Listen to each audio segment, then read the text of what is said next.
Welcome, everyone, and welcome to our town hall from tragedy to advocacy. My name is Anne Marie Matulis, and I'm the director for the Impacted Family and Friends Division of the American Association of Suicidology. I hope you all have your program that you got earlier today, and I'm just going to do a quick review of it before we go any further. I just wanted you to know that the clips we're going to be seeing tonight are from the award-winning film Scattering CJ, and they'll be incorporated into our panel discussions. Please be aware that this may precipitate some emotional responses from many attendees. And so the one thing I wanted to tell you right now, there are other things you can go to, but if you need to right now or during the show, probably the easiest place you could go to get some help or some comfort or someone to talk to would be the allianceofhope.org. Allianceofhope.org. You can also use, obviously, we have Call to Talk 508 532-2255. We'll keep playing those numbers and you'll see them down the screen in the bottom throughout this event. So I just wanted to let you know that. I wanted to let you know about our panel, and I'll introduce them in a couple of minutes. So the question is, why are we here? You know, so often those of us who work in the field with suicide prevention and intervention and postvention will hear from people who have been affected by any form of suicide, even from a distance. What can I do? You know, how can I help others? And we hope that tonight offers you an insight into why this is important, that we all take on advocacy work. Within the next hour, you'll hear messages from some legislators here in Massachusetts. You'll hear from our MCSP, Massachusetts Coalition for Suicide Prevention advocate, Marty Nastasia. He'll tell you what's going on up at the State House and about why advocacy in Massachusetts is so important. I was about to tell you that you would hear from the chairman of the board of the American Association of Suicidology, but we'll wait on that one. And then we're going to watch several clips from the award-winning film Scattering CJ that I mentioned. In between those clips, there'll be brief panel discussions along the way. At about the 10 past 8-ish time frame, we're going to swap over to a question and answer. So you have a chat box over there that you can start putting your comments and your questions, introduce yourself. And if you want to, please type your questions and comments into that chat box. We will be able to see them. Tell us where you see gaps in resources as we're going through this show tonight. We're going to have a call for action. We're going to offer it to you to take the next step. And we hope that you'll use the chat box all for comments about the event.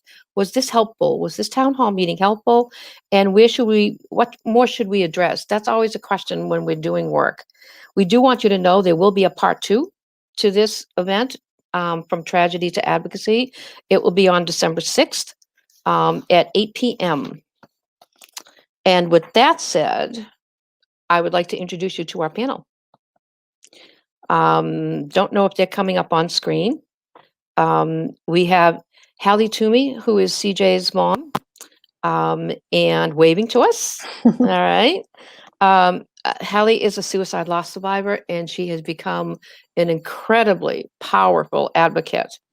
I mentioned Tony Wood. Tony would be here, except Tony Wood would be here.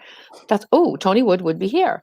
Except that he had a major problem at the house, and I don't think he's going to make it. Kelly Cunningham is the director of the Massachusetts Department of Public Health's Suicide Prevention Program. Dr. Pata Suyamoto is co-chair of the MCSP Alliance for Equity and co-chair of the Greater Boston Regional Suicide Prevention Coalition. And in a little bit, you will meet Lynn Joliker, Lynn's on. WBUR Boston's one and only Lynn Joliker, award-winning journalist, producer, and Lynn received an award, by the way, from the Massachusetts Coalition for Suicide Prevention a few years ago for excellence in messaging. She did a 15-part series on suicide, of the hidden crisis. And with that said, we're going to show you a video clip from some of our legislators and from Marty Nastasia, who is our MCSP advocate up at the State House. And we'll be back. Suicide prevention is everyone's business. Let's break the silence and come together so that we can decrease suicide in Massachusetts. I have seen the benefits of the efforts of the Massachusetts Coalition for Suicide Prevention in my own district with education, trainings, public events that raise awareness to support suicide loss survivors, attempt survivors, and impacted family. MCSP underwrites costs to support our first responders, brings education to schools, and supports our military and veterans. More funding is always needed though, but equally important are the human assets, you, your friends, your family. There may be someone, especially now in COVID, who just really doesn't have the ability to reach out and ask for help. It's important for us to look around, be aware. If you see something, say something. Reach out and help someone in need. Thanks for your attention and your help with this. Hi, I'm Marty Anastasia, legislative advocate for the Massachusetts Coalition for Suicide Prevention. And I'm here today to talk to you about some of the priorities for the coalition during this current legislative session.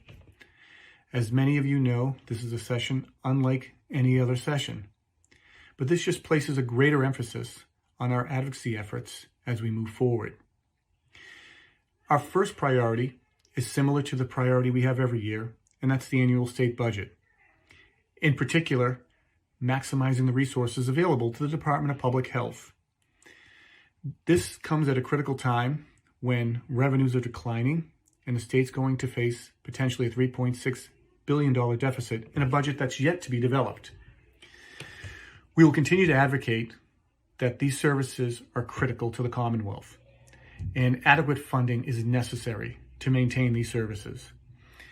In addition, we'll continue to advocate for a consolidated line item. Many of you know there are currently two separate line items that fund these services. We believe it's important to consolidate these line items to give the Department of Public Health the ability to manage, the flexibility to appropriately fund many of the services across the Commonwealth. We believe that DPH is in the best position to make these determinations and will continue to fight for this consolidated line item.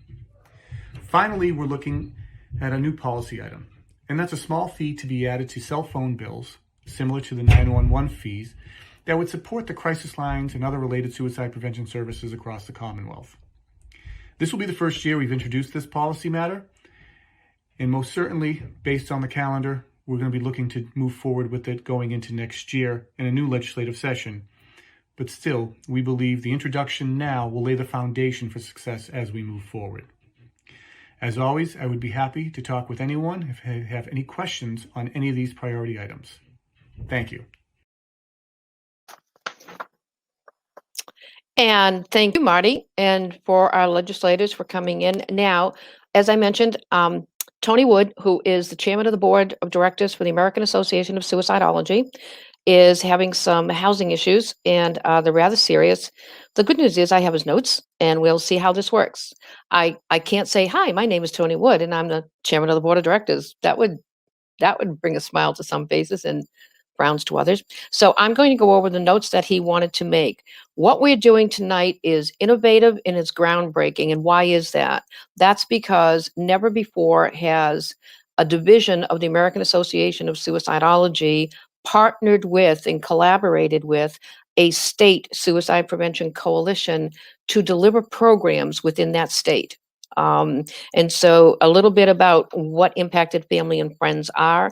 First of all, for everybody to understand, we are not loss survivors. We are impacted by the non-fatal suicidal crisis of our loved ones. That means a suicide attempt, chronic suicidal thinking, non-suicidal self-injury, and there's a whole list that will go on there. Impacted family and friends has its roots, by the way, in Massachusetts, which is why we're launching this here and now. And the movement began in 2013 with a peer-to-peer wellness check workshops developed within Bristol County, actually in Taunton, Massachusetts. And the co-developer of that with me is behind scenes right now, Tracy Medeiros. Is the co-author of those of that workshop. By 2017, AAS recognized in a strategic plan evaluation that the board held that the value of resources for families impacted by non-fatal suicidal experiences of loved ones was extremely important and valuable, Between 2018 and 2019, AAS created a committee for impacted family and friends, and then we became, within 9 months, a division. There were that many people who are interested in becoming involved.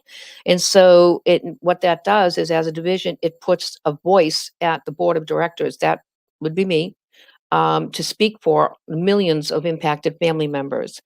The importance of this collaboration today is it is a first step in bringing the AAS's Impacted Family and Friends Division programs, peer-to-peer wellness check programs, into states across the country. We already have satellite programs in Missouri. We've had programs here for almost 7 years in Massachusetts, and we're going to be exponentially moving out across the country. Our focus is to improve the quality of life for all of those involved, so that everybody in the family has lives worth living.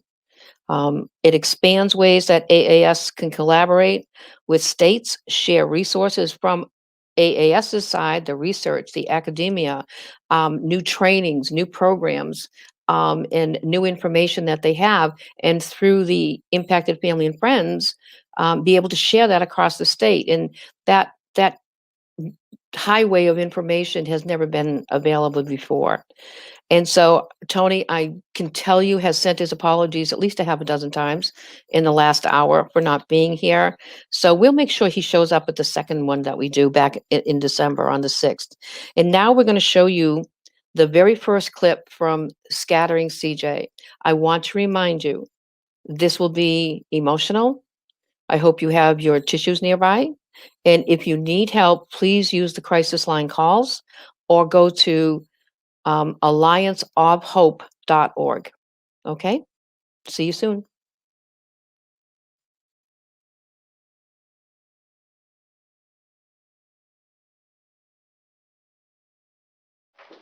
For anyone who doesn't know, this is an MRE heater. They get extremely hot, like lava. We don't put our hands in them. In the Air Force, when you're on the field, you use the box to keep it from burning itself. So you put it in there, and then that way, if you're scooping stuff out, you're not gonna get them all over your stuff. Oh, really? We're just gonna. He wanted to do something different. He wasn't talking college. He knew military before he graduated. That's what he wanted to do. A little cold, but not bad, right? You like it? There you go. He always was looking at the next greatest thing, something to kind of push himself. CJ was always so proud of being in the military, physically, fitness-wise, and the training he's gone through, which is incredibly arduous training. He was so excited as he made it through the ranks, and I thought the Air Force was something that would help him define his life. He was recruited for Special Forces and was brought down to Florida to compete for a specific position. I just thought, this is it. This is what he's meant to do. But he didn't get chosen. He didn't make it. I don't think he could find himself. I just think he felt like a loser. Sometimes in my sort of dark moments, I feel like such a damn hypocrite. I didn't know what I was doing, and I screwed up my plans, and my God, my parents weren't happy. And, why did I think CJ at 20 or 19 years old had his act together? I think about,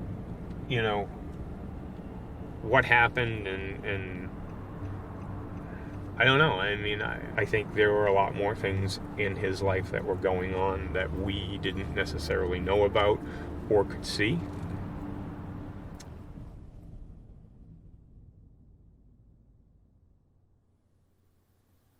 And I thought CJ would find his way, find a way out. I remember saying, just hang in there. You'll be fine. It'll take time. But you gotta hang in.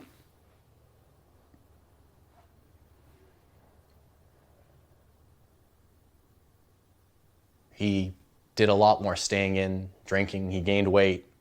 I didn't know what to think of that. Didn't know what was happening. What was so bad that we couldn't help him with it? and I'll never know.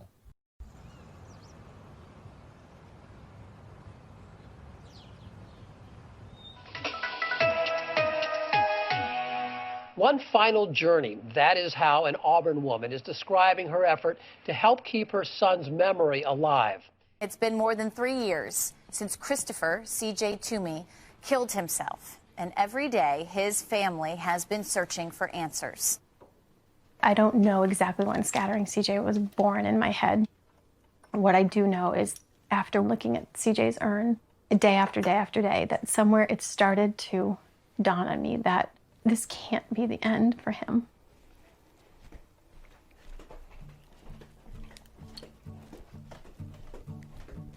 I know it's nuts. People will think I'm absolutely, going insane, but could you, as a parent, ask strangers to take your child's ashes? And I just said, Facebook exists. There's a lot of people. And so I thought maybe they'll help him see the world that he didn't get to see. Maybe if we ask, somebody will take a minute out of their day, and I really thought of it as simply that they'll scatter his ashes and be on their way. I just kept thinking, John, is it crazy? Do you think it would be okay? And he actually said, you know what? I think it's a great idea. So I posted it. And then overnight, my phone is beeping and beeping and beeping and beeping and beeping. So I knew something had happened. Every grain you now possess represents my beautiful CJ. Please send me any pictures and a description of his journey. I want to live each moment as close to when it happens as possible. Thank you for helping me give CJ one last amazing journey. Your kindness will never be forgotten. I'm Anna, and this is my husband, Nav. We're here today at the Great Pyramid of Giza to scatter CJ's ashes.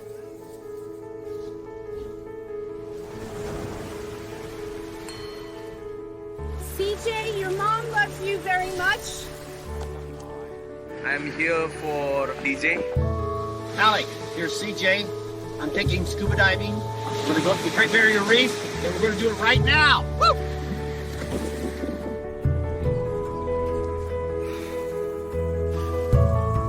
We're here at the Great Wall of China. Welcome to the 22nd Olympic Winter Games.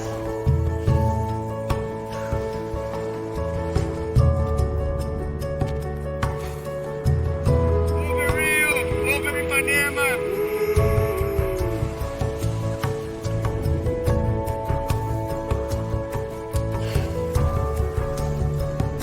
3, 2, 1. May you fly among the Buddhas and find peace. Namaste.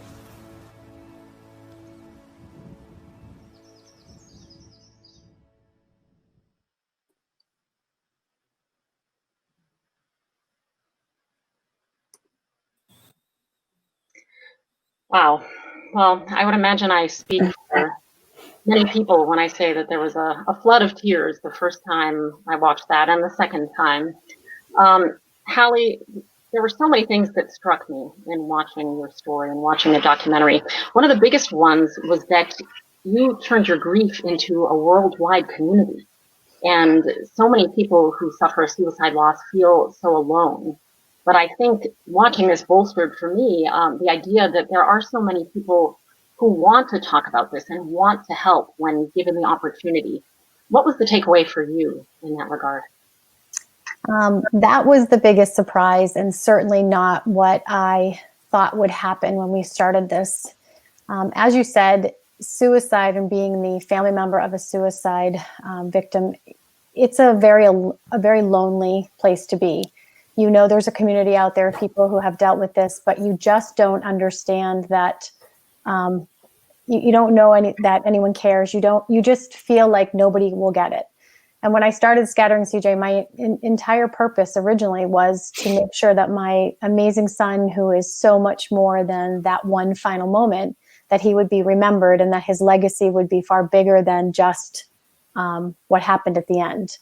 And when Scattering CJ took off, and I realized that, like you said, there are so many people who are looking for a connection, are looking for a place and a community and like-minded people, that they not only want to support somebody who's grieving like myself, but they want to be supported. And I've said this often, it's truly been a gift I did not know that I needed. I still feel alone at times, but not for lack of thousands and thousands of wonderfully kind, generous people who have reached out, who have shared their stories, who have changed their plans because of watching CJ's story and watching his journey. And for me, I really think, and I always feel funny saying this, if CJ were here, he'd be really proud of his impact. And I'm very proud of what I've been able to do and what I hope to continue to do. It gives me a purpose. And sometimes when I don't feel like I have, or I think if I didn't have a purpose, it would be very difficult to continue. So my takeaway is just that people are inherently wonderful. And those of us that are struggling, we need to remember it's okay not to be okay, and that there's support out there. And the regret that you expressed is a common, possibly nearly universal theme, something experienced by so many suicide loss survivors, along with guilt. There's often guilt, even though it's not their fault. Are there any messages in looking back, in terms of things you've learned, looking back on CJ's suicide and what he was going through before that might help someone else out there? I think the biggest thing, and I can only speak as a parent because obviously I was CJ's mom, there were signs, and sometimes you're so close to them that it's hard to keep your eyes open. I don't know that I could have changed anything. I probably couldn't have. What I've learned is that the guilt will always be there for me, but I have to remember that it wasn't my fault, and that CJ, from things that we now know, had a plan. I wish that somebody had this type of this town hall where people are more open and communicative. I just think that the world is very difficult, especially now during our isolation and COVID. And I think it's important to remember to reach out. I think that in the last moments with CJ, I definitely should have been more attentive. And again, my blame is my blame, and nobody can change that. But I just think that it's really important to reach out, to acknowledge people's feelings, to sometimes, even in the worst moments when you're not really feeling connected with your, when you're fighting with your loved ones or distanced, it's important to just be there for each other and to be that, take that extra step to make sure that people are feeling loved and supported and connected. Mm-hmm. And Kelly and Anne-Marie, before we get to the next clip, I think we'll probably keep this section brief so we can stay on time. But people aren't always presented with an opportunity like this to help a family in a situation like this after a suicide loss. But there are many ways that people can get involved in advocacy work and suicide prevention work in their communities. How can people who are out there listening tonight get involved if they don't know how? Kelly? Well, there are, you're right. There are many ways, Lynn. And the state coalition, our Massachusetts Coalition for Suicide Prevention, is a wonderful place to do that. There are many communities that have brought their own community coalitions to play. We have got a lot of we have 10 regional coalitions across the state. So there's always one close by you that you probably could reach out to somebody there. And then we have so many wonderful organizations like the American Foundation for Suicide Prevention. You've got, we've got 5 crisis centers here in Massachusetts, and each one of them offer these type of services and would be there for anybody who might need some help. So those are just a few. Do you have more, Anne-Marie? No, that's that pretty well covers it. I think, we stumbled upon the fact that these town halls really make a difference. We work very hard throughout the state, having community conversations, taking the word education and training sometimes even out of it, because I'm always reluctant to stand in front of a lost survivor family and start to talk about training or education. To me, that doesn't seem appropriate, but we say, can we sit down and have a conversation? There's good response to that. And we've gone virtual. I mean, we were doing some virtual, and I think one of the things we've discovered in Massachusetts, for the most part, is our numbers for our grief support programs for our loss survivors have escalated, and that's incredible. People saying that they were never able to make that connection. Maybe they just couldn't come face to face right then and there and come out of the house, but now they do. So to me, COVID may be difficult, but there have been some fringe benefits that are saving lives. And Dr. Sugimoto, I definitely want to get to you shortly to talk about diversity and equity issues, so important. But we're right now going to go to some more clips here, some stories of some of the scatterers who touched the Toomey family.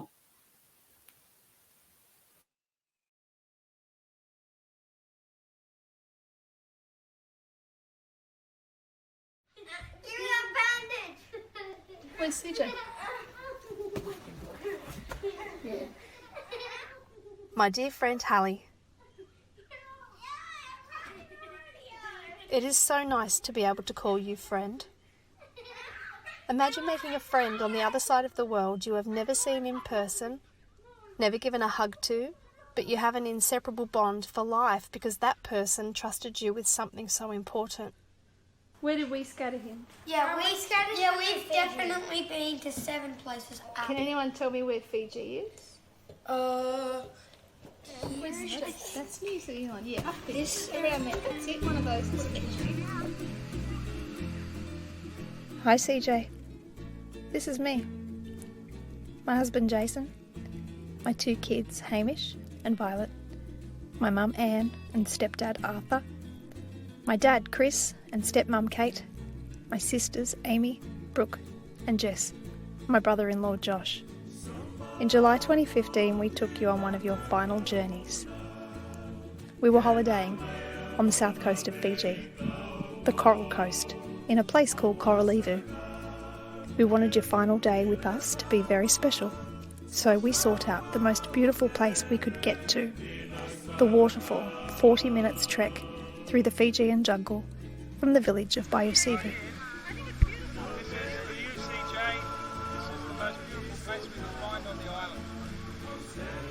After a welcome at the local preschool and a traditional kava ceremony, we were allowed to appreciate Mother Nature.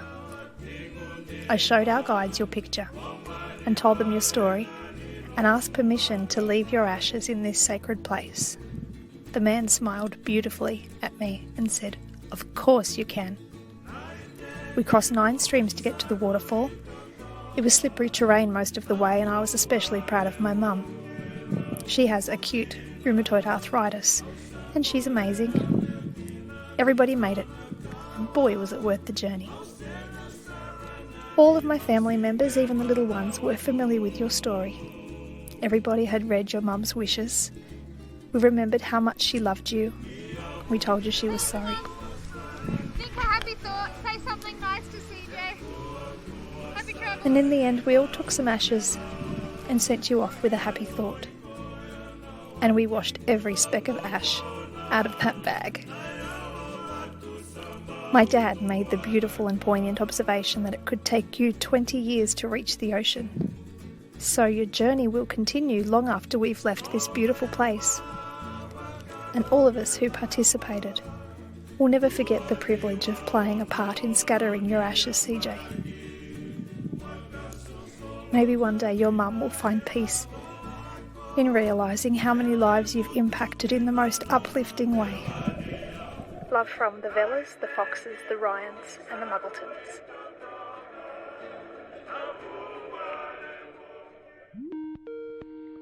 Hello? Hello. Hi, Hallie. Hi, Kelly. How are you? It's so nice to meet you. You too. So I just watched your video. Oh, you did? Watching it,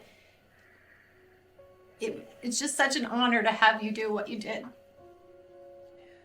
So many people think of suicide as such a stigma and don't want to talk about it. So that you not only chose to do this, but that you included your children and sort of used that opportunity to talk about that, that just helps break down the walls and the barriers that come with this. And this is just me, Hallie. This is one person out of the hundreds and thousands of people that you've included.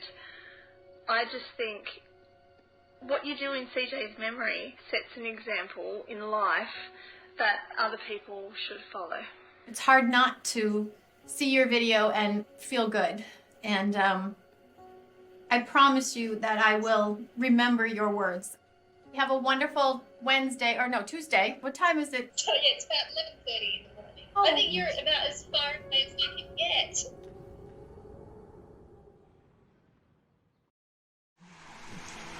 We are in Kent, Ohio, at the Cuyahoga River. CJ, your mom wanted us to tell you that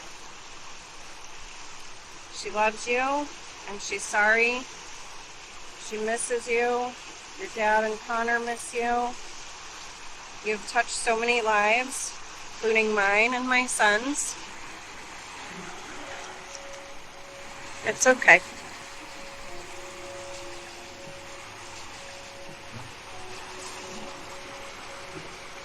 Your mom misses you, and I'm glad to be on this journey too. I'm here to spread your passion. Go ahead.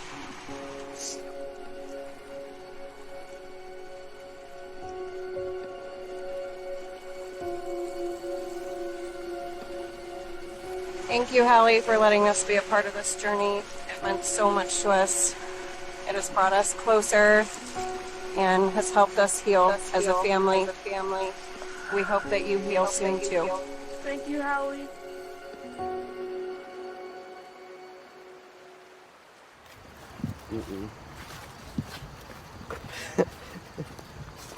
In November of 2010, I went out with some friends.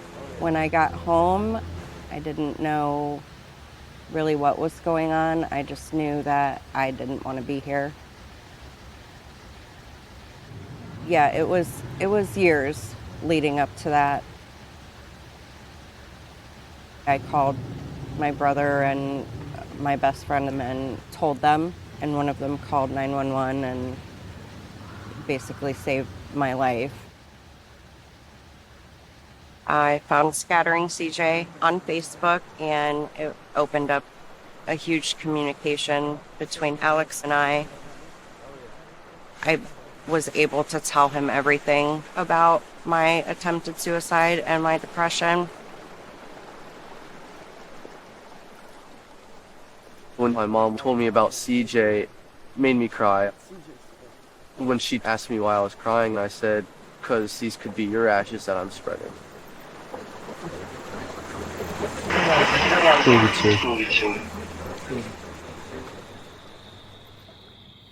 I love this picture. You look like a little old man sitting there, don't you? But with the big old binky in your mouth. I think when people hear the word depression, they think, you're weak, you're mentally disturbed, something like that. It doesn't mean that you're weak. It's just a condition, and if you feel like you're in that place where you don't want to be here, reach out because there are so many people that are there to help. There's been times where I just want to collapse in my bed and give up, but I think of CJ and it carries me on to I can do this today.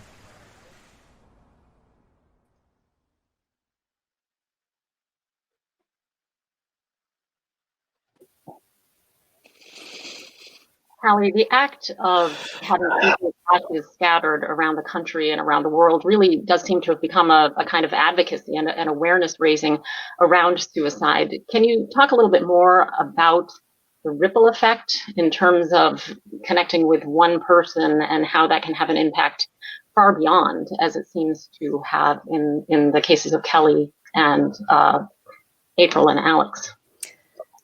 I think the most interesting part of all of Scattering CJ is that through this, people may have started initially just out of a kindness, kind of wanting to help somebody. And over time, it's really sort of gone to the root of where people are and what they're truly feeling and how vulnerable and open they believe they can be. I have been drawn to perfect strangers in the most beautiful way. Kelly being, the perfect example. I had never met Kelly, and Kelly not only embraced this journey of Scattering CJ, but she welcomed her family, as I mentioned in the film, and made it a more normalized way to talk about, a safe way to talk about what this means and what happens to families after and what options there are. And I've had that happen over and over and over again. And the clip of April and Xander and watching him and knowing that he is growing up with a connection to my son who he has never met, but understanding the gravity of what this means and the impact of, how this could have impacted him personally. I know that he's forever changed. And that story, it's just like, and so on with all kinds of amazing people. Generationally, families have been involved and connected. And it's such a powerful feeling. It's unbelievably sad for me as I'm watching that. And I'm glad I wasn't on camera. I've seen this film about 100 times and it still takes my breath away and makes me want to cry. I mean, at the base of all of this is my son. And I would give anything to not have a reason to be here with you all today. But CJ's legacy is now joining others for a common good. And that common good is to make sure that we as a society feel that there's support and that it's okay to ask for help. And I'm so profoundly touched that people have gravitated to this and that it's making a difference, it's sparking conversations, and it's having a positive impact on people. You mentioned feeling that support and being able to reach out for help. Dr. Tsuyomoto, I would like to talk with you about access to help and feeling that kind of support for people of color. And I'm sure that you and others involved with the state coalition, the regional coalitions, want to feel that you're reaching all communities. But there have traditionally been many barriers for people of color in seeking help, seeking mental health care, and talking about it. And I would imagine feeling that level of community support and that there are people out there in the community who care and are looking out for them. There are barriers that are cultural, historical, so many different situations. Can you talk about what is happening to try and change that? Sure. I'm actually involved in the Alliance, Massachusetts Coalition for Suicide Prevention Alliance for Equity. And I am the chair of the People of Color Caucus of the Alliance, and we have a White Ally Caucus. So in suicide prevention, the Department of Public Health and Mass Coalition, the executive committee down to the general membership is very much focused on social justice and racial equity. And we put out a toolkit, the Widening the Lens toolkit, which is available on MCSP's web page in the resources section. And that's a toolkit that looks at suicide prevention organizations and how to change them to make access more available, to make education more appropriate, and to reach our communities of color in ways that we're not currently. It's still a long way to go, obviously. Yes. What about access to care and treatment, and particularly providers of color? I know there's a shortage. There's a shortage of providers across the board, of clinicians, clinicians trained in suicide risk assessment, but definitely a shortage of providers of color, particularly in the Black community. And we're people, that's another barrier for people, where they may not find a provider that they feel can relate to them and particularly relate to them and their experiences with racism.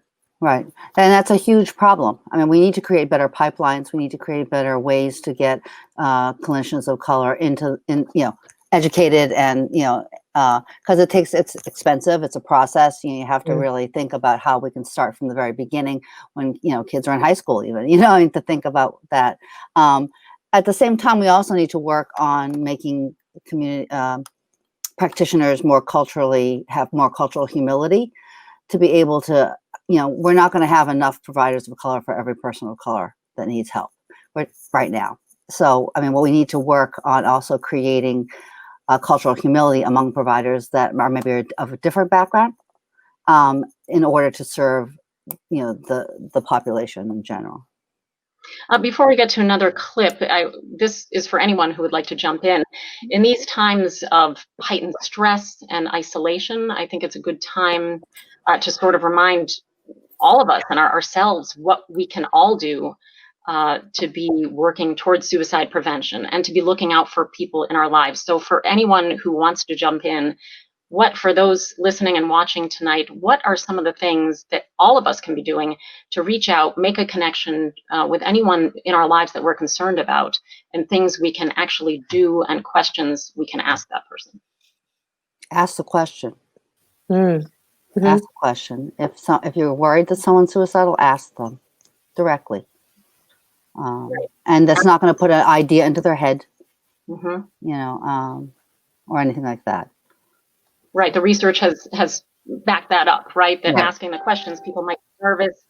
It's a tough conversation to have, to ask someone, to say, I'm worried about you. I'm wondering, are you thinking about killing yourself? But that is true, right? That it's not going to put the idea in someone's head. And if anything, it may take the burden off their shoulders, right? That they can talk about that, and that someone wants to listen and validate those feelings. Does anyone?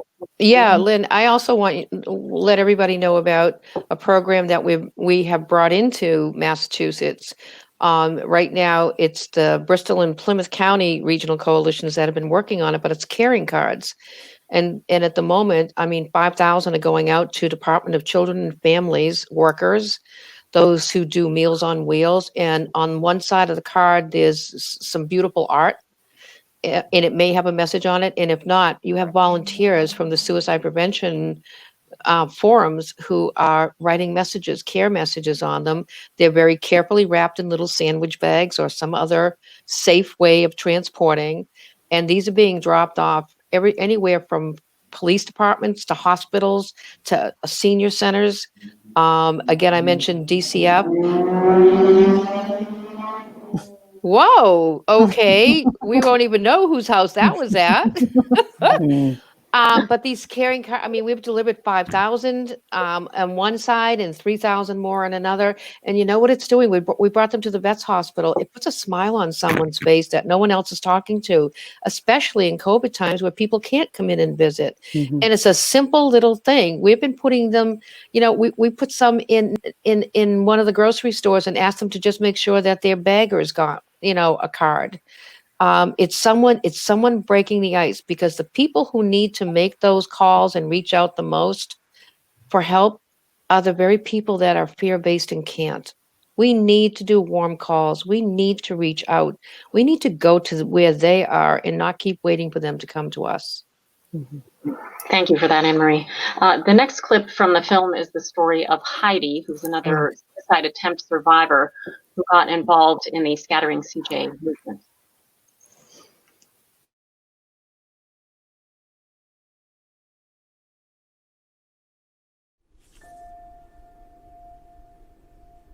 When I first read about Scattering CJ, I just cried by myself on my bed. It's so tragic, but it's healing in my own life. Since I was 8, I had feelings of being alone or neglected or not loved by my family. That contributed to my thoughts of suicide, and I carried them with me a lot.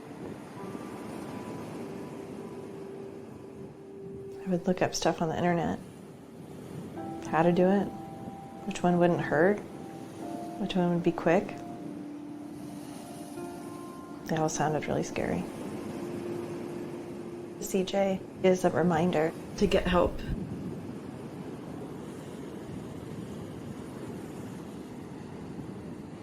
All of your actions are going to work both ways unless otherwise noted, so keep your ears open for when they're worth more. It's hard when you're younger to see that life is going to get any better than what it is right then. I understand what it's like to struggle and be made fun of and bullied, or just afraid to show up. A lot of people suffer in silence. They're afraid to tell someone how they feel. There's good days and there's bad days. Some days I need more help than others.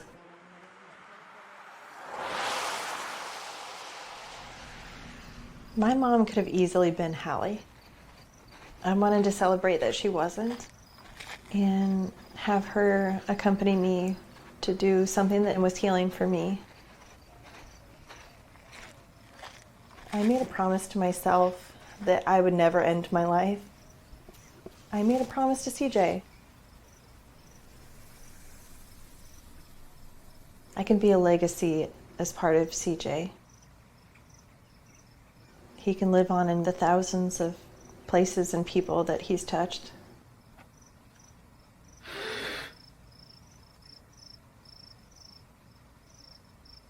I want to be there for someone else, so they have a happy ending like me.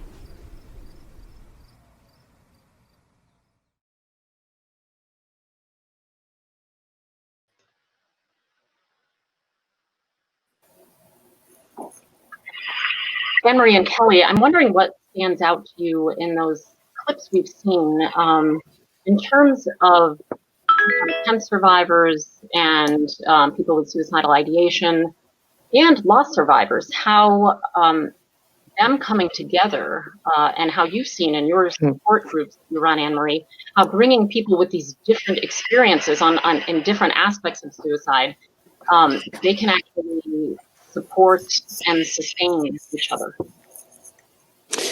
They do, and that was serendipitous. It was not anyone's great. I would love to take credit for it, but it was not anyone's great idea. We had this curriculum called Reenergize Reconnect, and Tracy helped me develop it for attempt survivors. She is a suicide attempt survivor, and there were no resources, peer-to-peer resources for attempt survivors who now further along the healing path. At that same time, there was not a whole lot available to loss survivors who were much further along the healing path. And so we set it up for attempt survivors. And then one night she was doing that group and I was doing the loss survivor group over in the other room. And one night they came in and sat down at the table because there was food, and they all sat there and they went through the exercises together. And I just held my breath because I had been told you can't do that. And it has been incredible. A loss survivor sharing her story saved Tracy's life. And I wish she was on screen to be able to tell you that she, after 10 years after her last attempt, still struggling, she listened to a loss survivor share her pain. She felt that pain in her heart. She knew that that's what almost happened with her family. And the same thing happens. Steve Palm is on the chat, and he and Tracy sat together, and he finally had that weight taken off his shoulders, listening to Tracy, that it wasn't his fault, that he had been irrationally blaming himself, and that it wasn't his fault, and he found a freedom.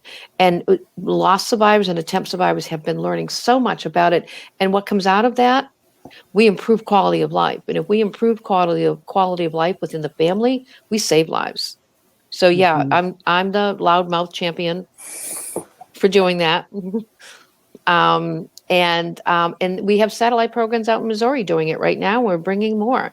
We've had so many people say, I never thought of putting everybody at the table together. Tracy's dream, by the way, is to bring loss survivors, attempt survivors, and people like me and Pata. I won't speak for Kelly, impacted family. Well, Kelly, I feel that's rude for me to, Pata doesn't care, I know. We spend too much time together. Impacted family, because we know there's still fractures within the family units. And we feel the only way that will heal if we bring them all to one table.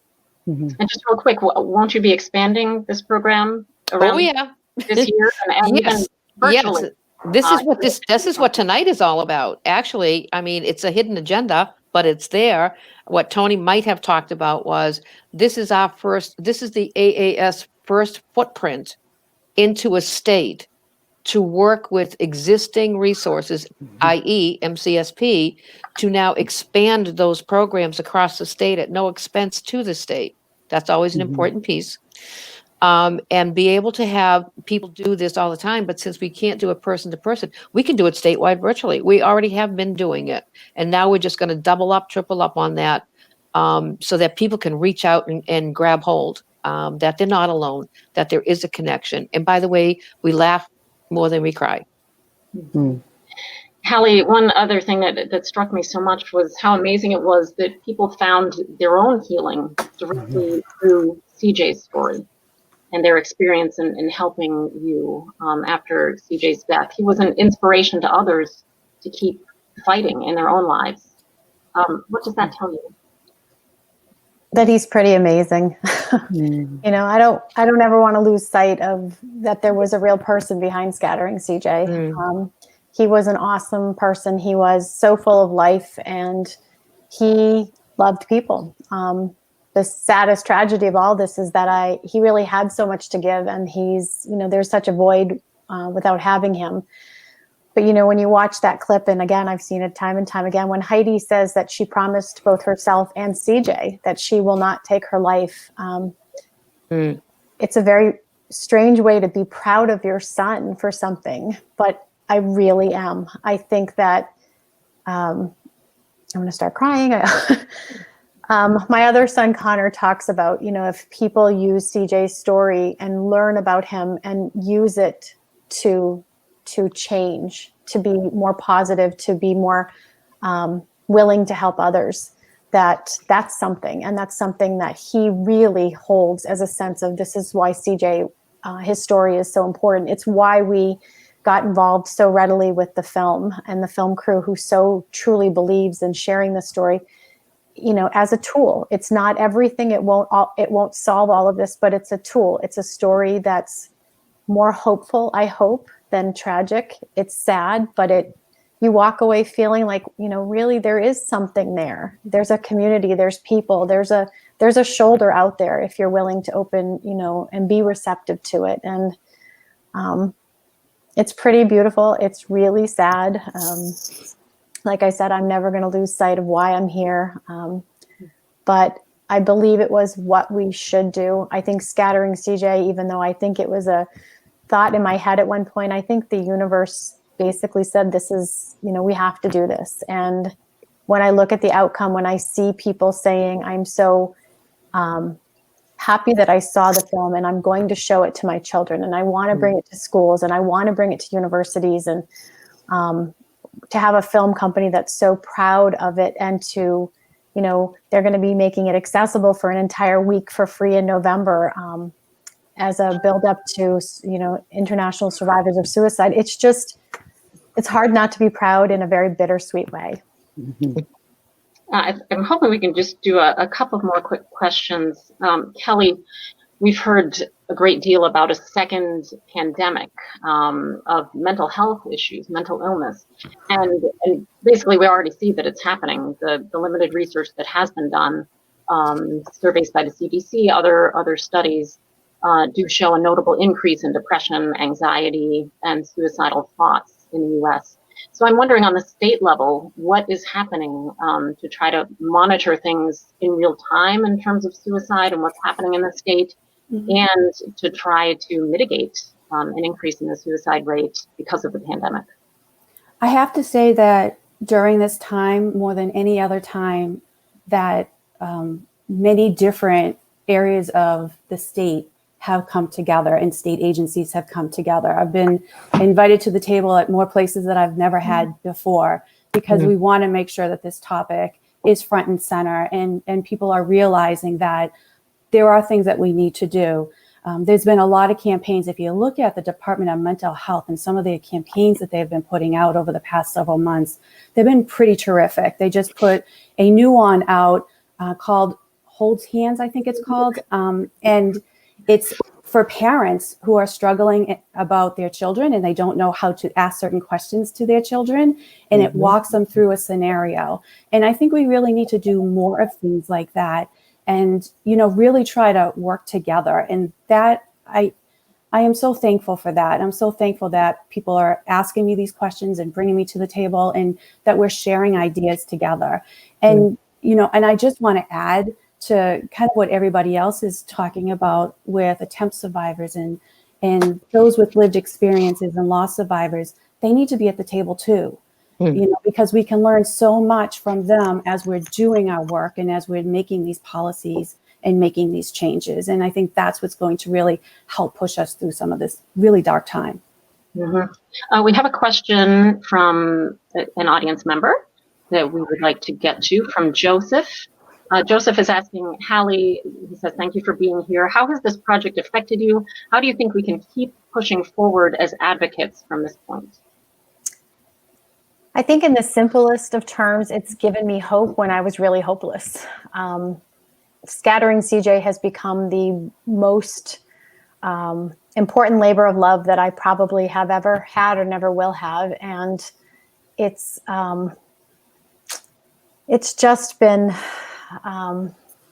it's profoundly impacted me. It's given me every single day a reason to get up. It really has. And for a lot of years, I didn't have that.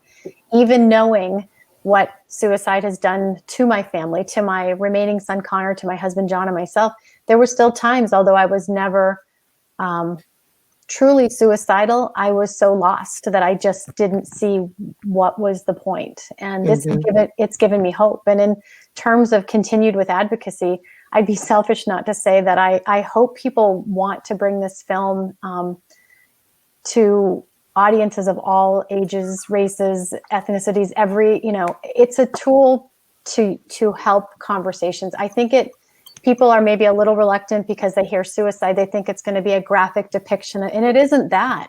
It's a story of yes, it started from a place of suicide, but it's giving people an opportunity to share and to see what a family's gone through. And, you know, I'll do my damnedest every day of my life, however long that is to continue sharing his story. You know, if sharing our story, sharing CJ's story changes one person. You know, I remember thinking in the beginning of this, if one person changed, if one person made a different decision, then we're a success.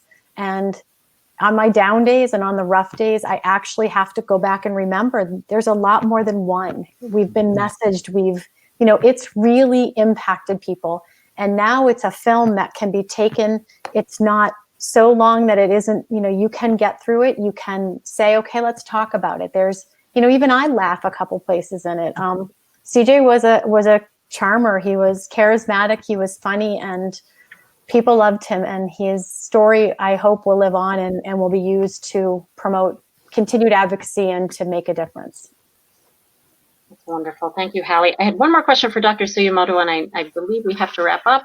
And we do have one more question too coming in the comments. So I will go to that if that's okay. I know we're going a little bit over on time, but don't worry about it, Lynn. Just go. Real quick, Dr. Tsuyamoto. I wanted to get back to this thought. We've been hearing so much about anti-racism. Right. It's not enough to not be racist, but anti-racism means to do everything you can, take action to fight against racism.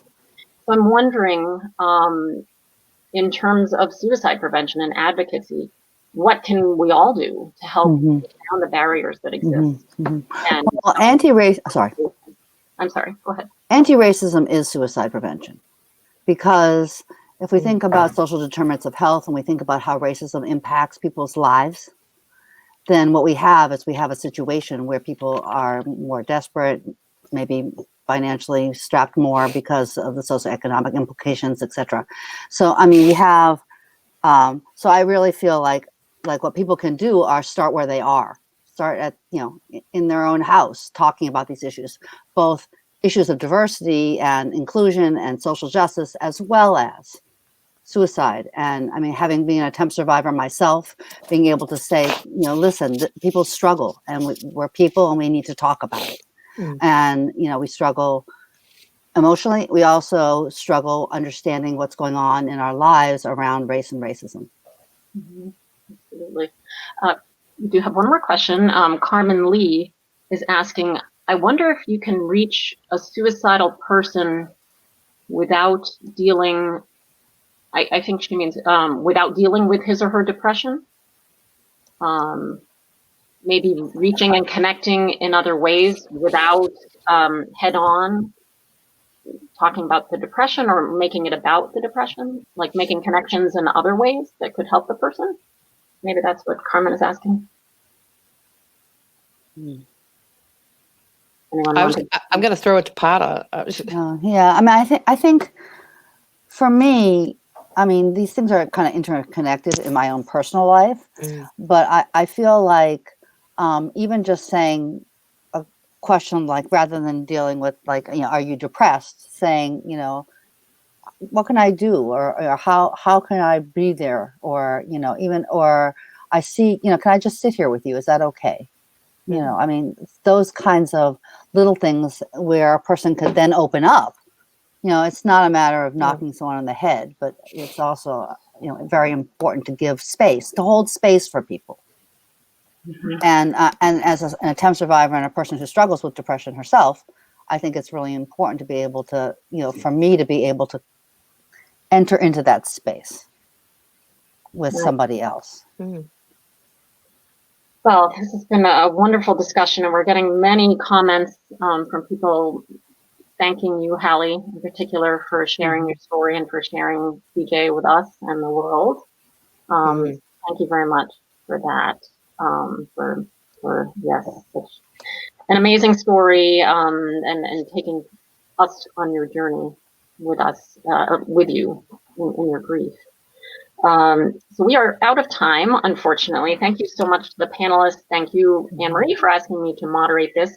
I know we're going to be ending on with some calls to action from the panelists, and then we'll be hearing from Anne-Marie one more time after a final clip from CJ.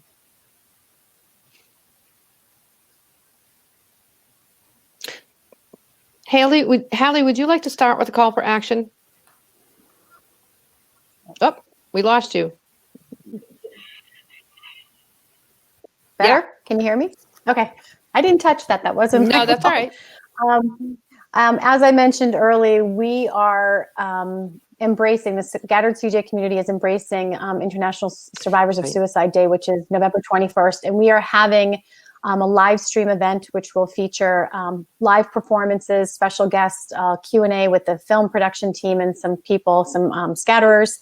And that's being held on 11/21. But in honor of that, and as a way to make sure that this film really is truly accessible to everybody, Spark Media is making it available for the entire week, all week, 7 days leading up to, starting on the 13th, leading up to the 21st. It will be free 24 hours a day. We will share that information on both the Scattering CJ film website, my Scattering CJ personal page, Spark Media.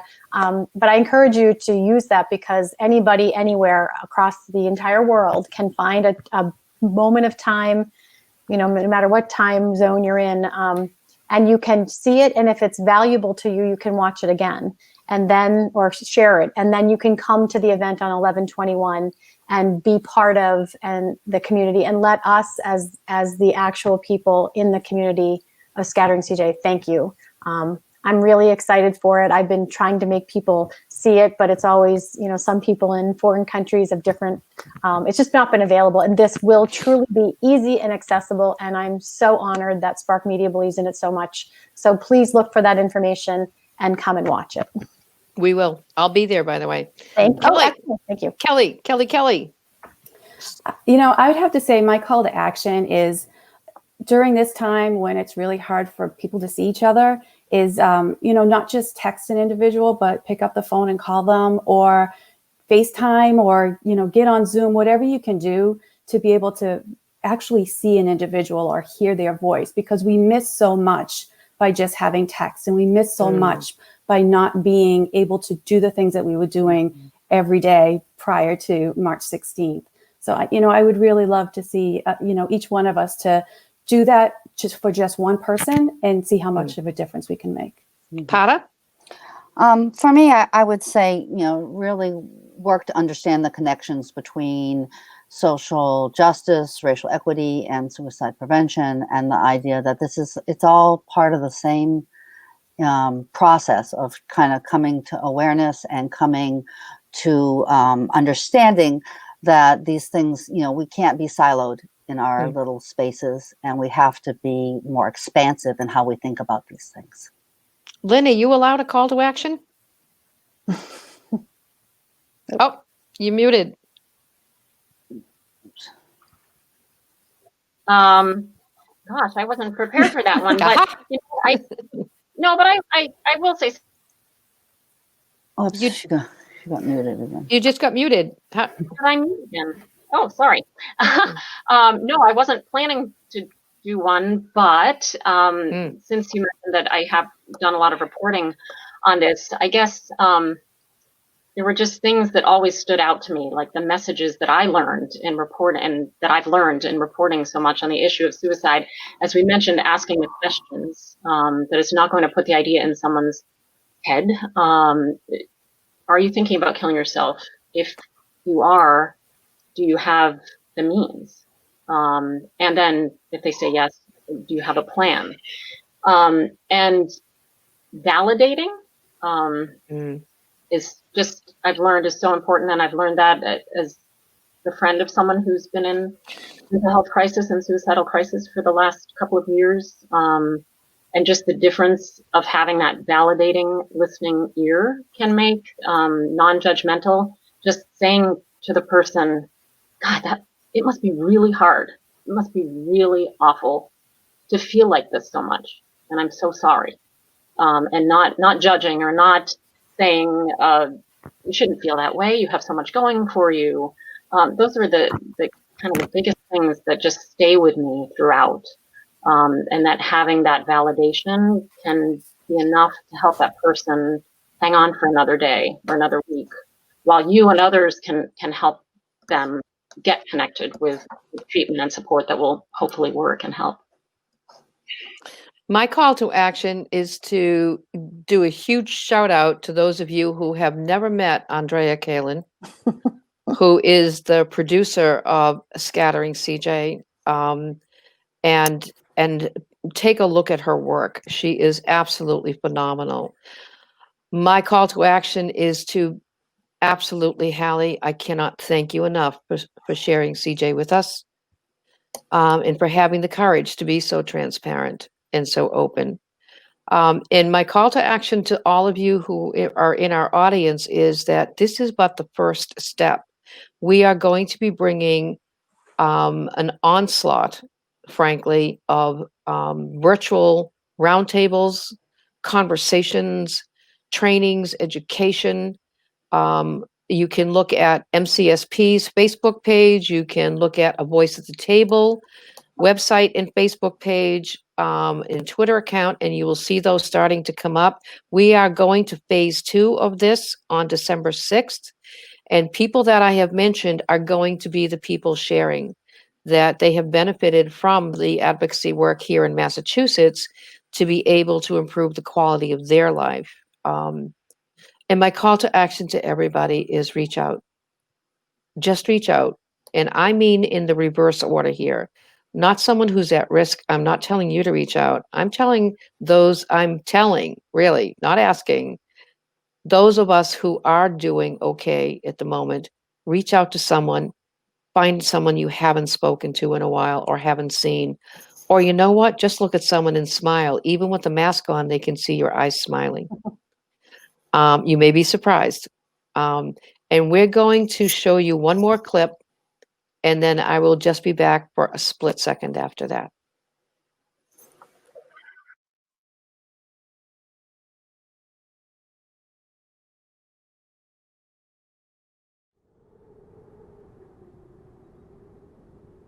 I am overwhelmed with people that have shared their stories and are looking for help. There was a young girl who wrote to me and said she was actively suicidal, that she was planning. I searched her page and Facebook identified her as in Florida. So I made what I thought at the moment was a crazy phone call. I called the 911 in her town and said, please don't hang up. Please don't think I'm crazy. Let me explain to you who I am and why I'm calling you. Then I started crying and I said, I'm a mom trying to stop another mom from having to do or see or live the way I live. The dispatcher took my information and said, somebody will get back to you. And then I didn't hear anything. Hours and hours. And later that night, I got a phone call from a detective. They had gone and they had found her. And she was hospitalized. And was going to get the help that she needed. A few weeks later, I got an email from her mother. And her mother thanked me. And I didn't need that thanks, but maybe if Scattering CJ didn't exist, she wouldn't be here.